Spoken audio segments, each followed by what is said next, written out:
नमस्कार मंडळी, आज मी चाललोय हळदीच्या शूटसाठी सागावला. वाटेतच लहान मुलं जांभळा काढताना दिसली. जांभळा बघून माझ्या पण तोंडात पाणी सुटला. मी पण त्यांच्याकडसून खाऊक 4 जांभळा मागून घेतलंय.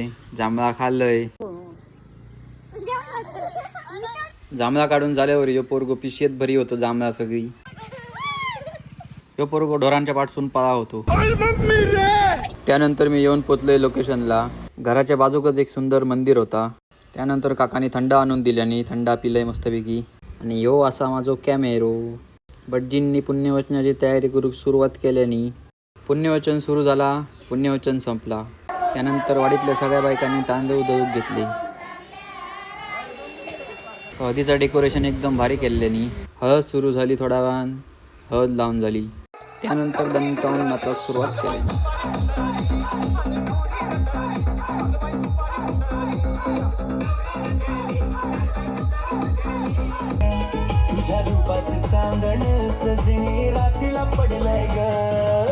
त्यानंतर मी गाडी काढली आणि घरात जाऊक निघालय.